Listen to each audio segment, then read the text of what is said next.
Maintenant, notre dernier projet, c'est un film de Nicolas Besson qui s'appelle La saison des chanterelles.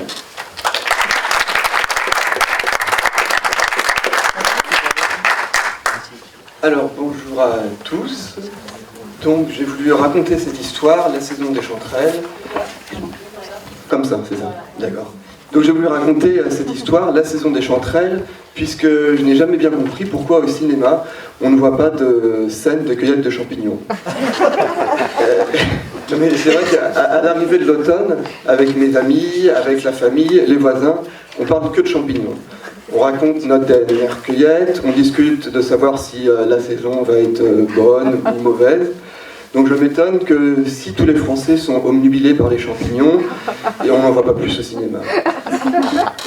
Du coup, c'est l'histoire de Christian, le cueilleur modèle, toujours le premier arrivé à la forêt. Il garde en permanence les yeux rivés au sol, à l'affût de la moindre petite piste. Il est d'humeur joviale, mais attention, si on touche à ces champignons, il peut s'énerver. Ce jour-là, de toute manière, il ne va pas en ramasser beaucoup. Déjà, ça a plutôt mal commencé, puisque quelques secondes après qu'il arrive sur le parking, une autre voiture se gare. C'est Pascal, un autre cueilleur modèle.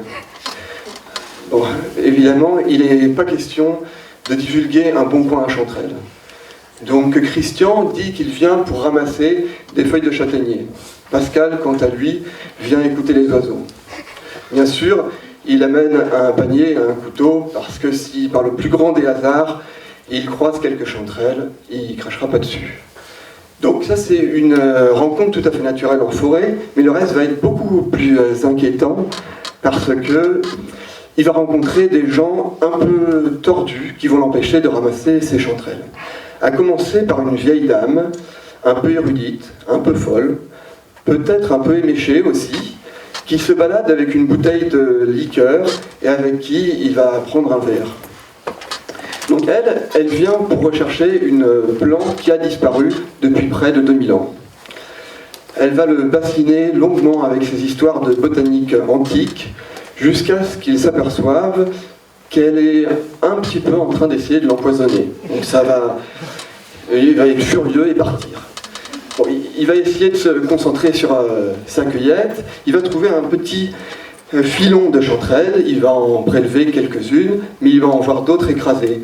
Il va voir un sillon creusé dans le sol. Il va suivre ce sillon jusqu'à arriver devant deux jeunes femmes en train de retourner la terre, l'une avec une bêche, l'autre avec une pioche. Donc ça va le mettre hors de lui. Il va s'énerver fortement, mais elles n'en ont rien à faire. En fait, ce sont les fossoyeuses du collectif de sauvegarde de la diversité cinématographique. Elles sont là pour enterrer des bobines de films méconnus, avec l'espoir que 500 ans, 1000 ans plus tard, l'émotion aidant, ils remontent à la surface pour enfin être appréciés correctement. Donc ces deux activistes vont le forcer à visiter une partie du cimetière, mais elles vont devenir de plus en plus agressives et de plus en plus véhémentes, jusqu'à ce qu'ils prennent peur et s'enfuient.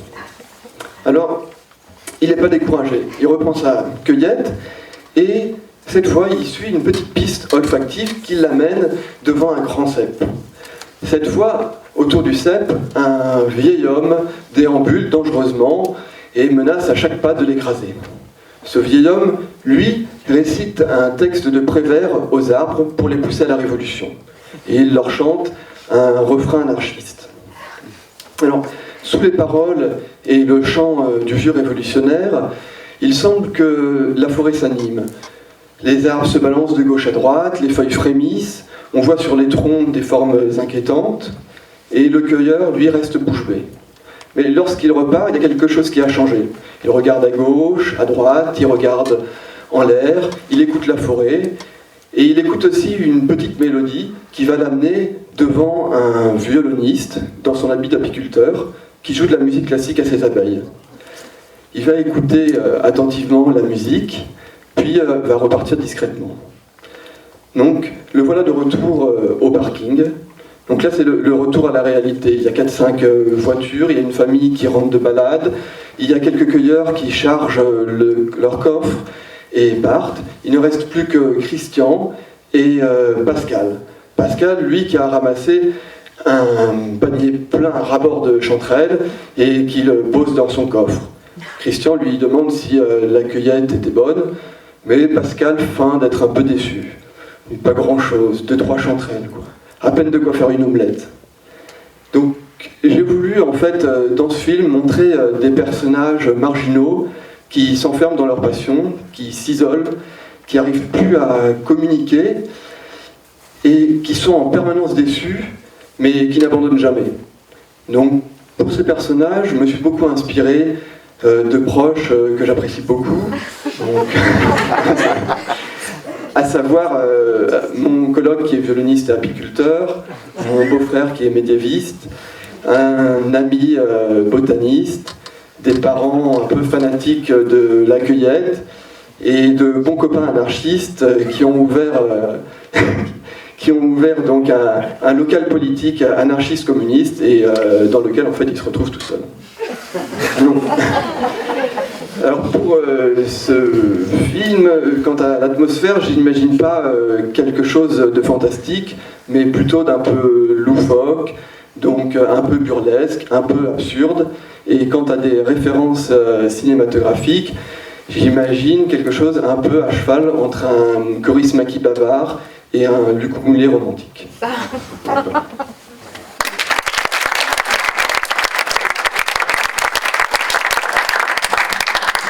Merci Nicolas. Est-ce qu'il y a des questions sur les chanterelles, notre dernier projet? Oui, Richard, c'est dit.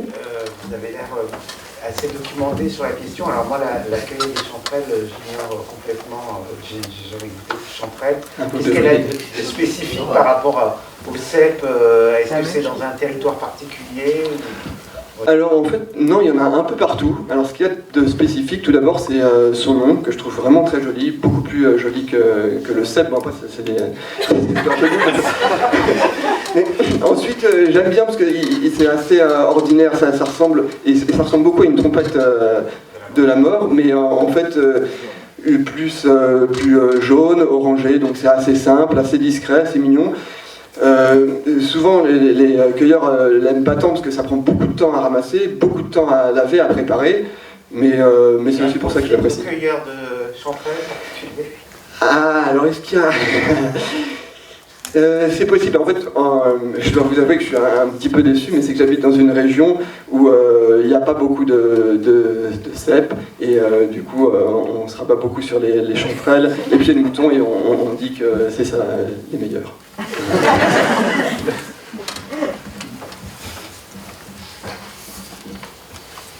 Vous avez déjà écrit ou réalisé des films? Avez-vous déjà écrit ou réalisé des films, je répète? Écrit ou réalisé, c'est peut-être un grand mot. En fait, j'ai essayé de faire un petit peu du documentaire. C'était pas toujours une réussite. Et puis là, dernièrement, vu que j'avais envie d'autoproduire certains courts-métrages, et je me suis un peu intéressé à la pellicule. Donc en ce moment, j'essaie de filmer des petits bouts de pellicule et je les développe chez moi dans ma baignoire. Mais c'est pas...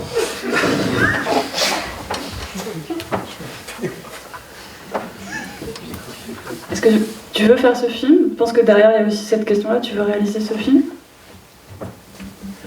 Ah oui, c'était ça la question. Ah non, d'accord. Bah oui, en tout cas, j'ai vraiment envie de faire ce film.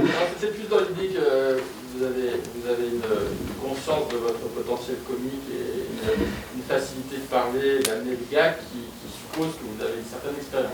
Mais en fait, ça c'est un petit peu un hasard, je dois avouer, parce que... Non mais le pire c'est que c'est vrai parce qu'au début j'ai présenté mon pitch la première fois et puis c'est Laure qui m'a dit mais en fait t'es drôle et du coup en fait je ne savais pas, je l'ai découvert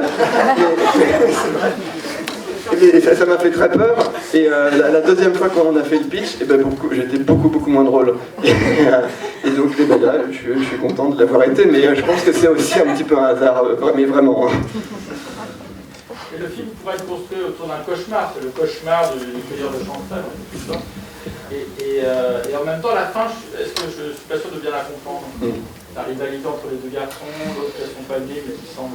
On retourne dans un code un peu attendu de celui qui est toujours un peu déçu de sa cueillette, c'est quoi l'idée? Ouais. Alors en fait pour la fin, c'est que j'ai un petit peu raccourci, parce que c'est compliqué à expliquer, mais ce qui se passe, c'est qu'à la fin, donc, il pose la question à ce cueilleur qui lui ment, parce qu'en fait il a ramassé des tas de champignons, et le cueilleur lui retourne la question. Lui, il est bien embarrassé, il regarde son panier, il a une bobine, parce que les activistes ont glissé une bobine dans son panier, il a 2-3 chanterelles, machin. Et du coup, il lui répond, mais j'ai rencontré pour la première une vieille sorcière, un cimetière de cinéastes, des arbres en colère et des abeilles qui écoutent de la musique. Donc ce qui est la pure vérité, mais en fait l'autre ne le croit pas, il croit qu'il plaisante encore, et du coup c'est toujours cette incompréhension et cette difficulté de communiquer en fait. Est-ce que vous envisagez des acteurs professionnels Est-ce que vous envisagez des acteurs professionnels ou faire tourner des gens que vous connaissez Alors, acteur professionnel ou faire tourner tes proches, est-ce que tu y réfléchis? Et en fait, oui, je pense plutôt faire tourner des acteurs professionnels que mes amis, parce que j'aimerais bien, c'est pour ça que j'ai cité un peu Coris Maki, parce que j'aimerais bien avoir des corps assez atypiques, assez comiques, avec une démarche particulière, singulière. Et mes amis, je les apprécie beaucoup, mais justement, ils sont, leur histoire est très particulière, mais par contre, ils semblent assez trop ordinaires, je trouve. Moi, la question c'était plus sur le décor. Où tu souhaitais tourner dans cette forêt de chanterelles? Elle est où cette forêt? Où souhaites-tu tourner? As-tu ton décor? Bon, déjà, ça sera caché parce que j'ai pas envie de montrer à la France entière mon coin à Chanterelle.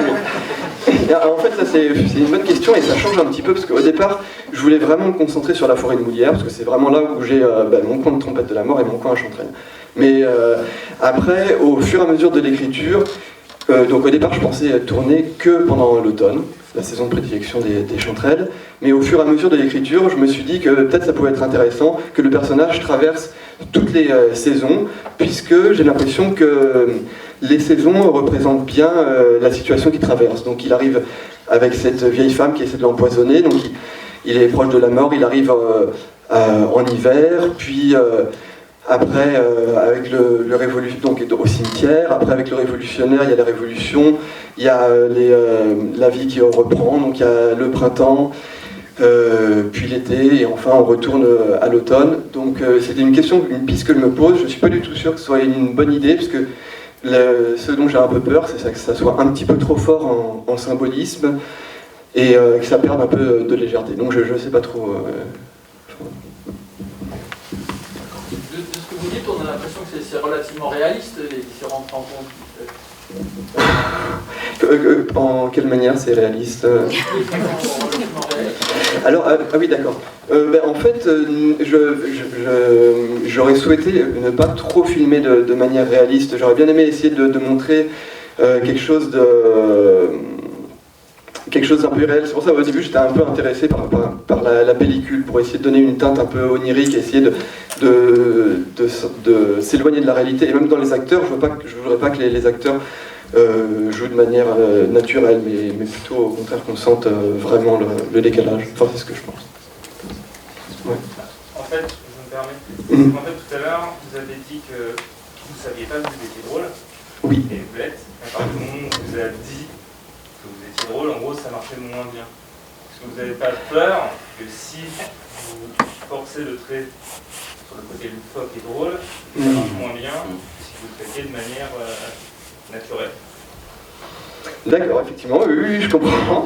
Et bien, c'est vrai que c'est possible, effectivement. Alors après, oui, c'est possible. C'est vrai que moi, par rapport à ça, je comprends entièrement. Par rapport à l'absurde, c'est possible que ça gâche quelque chose. Ensuite, j'avais l'impression que ça pouvait peut-être augmenter un peu le burlesque, justement, mais je sais pas, mais c'est vrai que j'avais pas trop réfléchi à ça. Et je me pencherai sur la question.